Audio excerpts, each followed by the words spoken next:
Hello, what's up? Good morning, people. This is me, Sumit, and I'm here this morning. It's the first episode of my podcast. I've been wanting to do this for such a long time, and I'm going to be using both English and Nepali while I'm doing this. But of course, dominantly, it's going to be Nepali, and we're gonna have lots of fun doing this. And sometimes you'll hear music in the background. That's because my brother loves to play some music, loves to play guitar, so I'm sure it's not gonna be any disturbance. It's just gonna amplify whatever we're gonna be talking about. And today's topic is actually about life purpose and connecting to one's heart and living our best possible self that we can. And यो कुरा कहाँबाट आयो भन्दाखेरि it's of course my personal struggle, personal conflict into what as a human being should we be investing our time upon and spending our money and all of that stuff upon. And where do you start? Where do you begin to even say to yourself, challenge yourself that, hey, there's everyone's telling me what to do and everyone's like got a plan for me, but have I really looked inside? Have I really heard myself? Is what I'm hearing inside myself also not me? So the kuraहरू, they were constantly in my mind.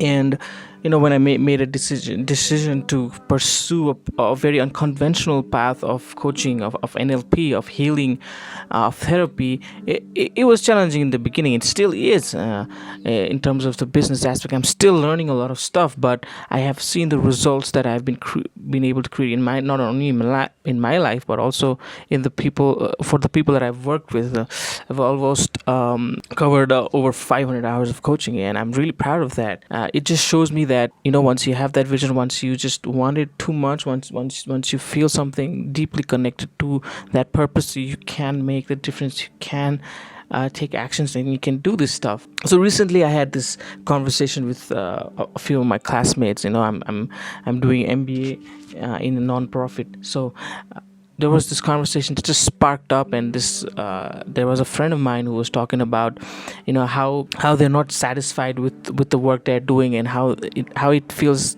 completely insignificant in terms of the actions that they're taking, the contributions that they're making. And it raised a great question in my mind, because somewhere between feeling secure and trying to find some kind of significance, we lose the bigger picture of growth, of contribution.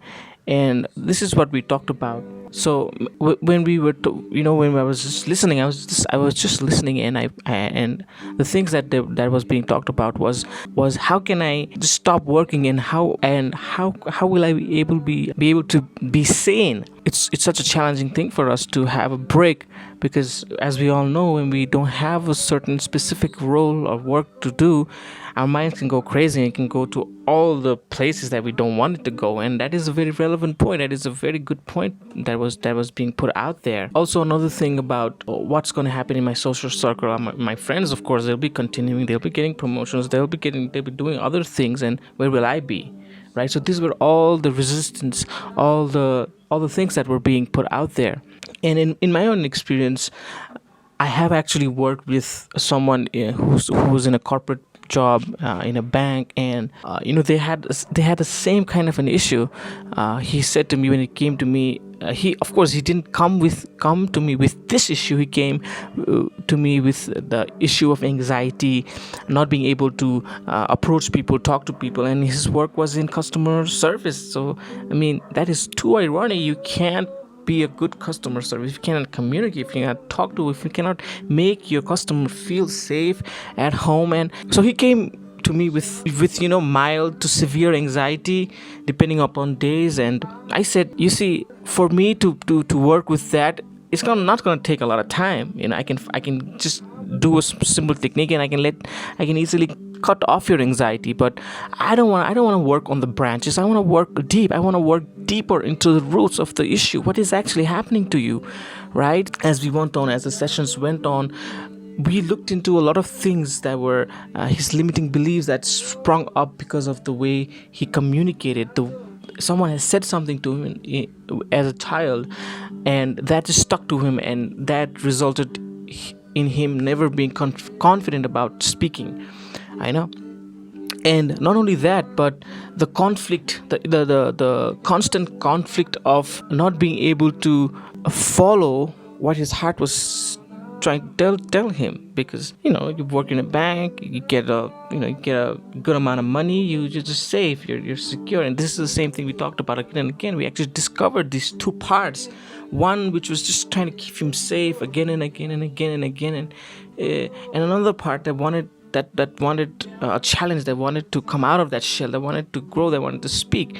So we constantly were talking about these two parts. And I actually asked him, because he was so much troubled by that part which was keeping him safe. And I asked him, what's the intention behind that? What's the intention behind that?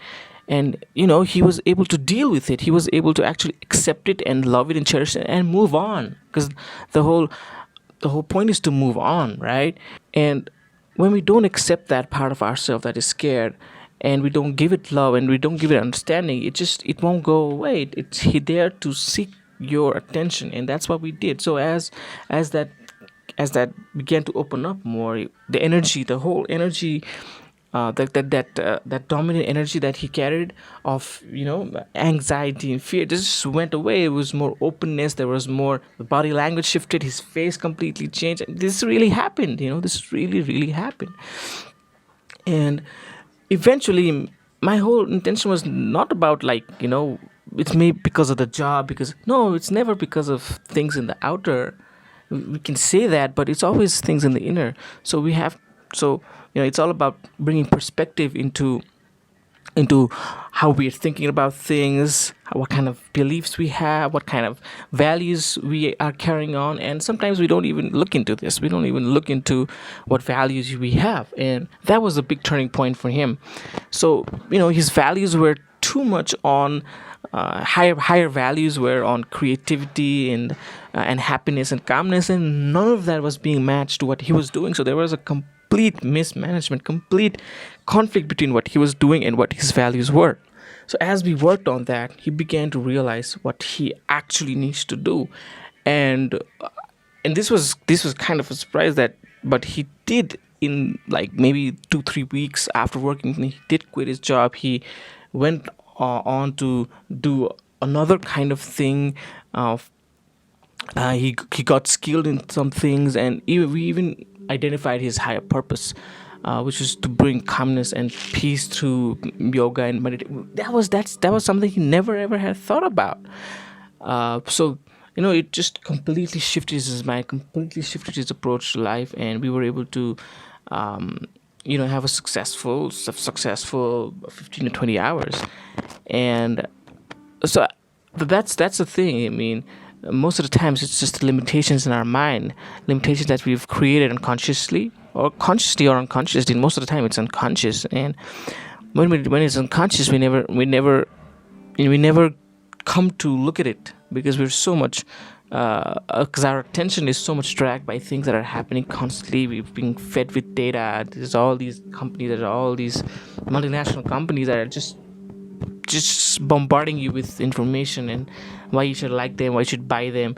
Sometimes we just completely forget about ourselves, forget about our deeper purpose in life, forget about why we are here, who we are. And that my friends, ladies and gentlemen, I can repeat to you once again, that is actually the birth of our journey, the birth of impact, the birth of a flow, a birth of energy, a birth of vibration, birth of love.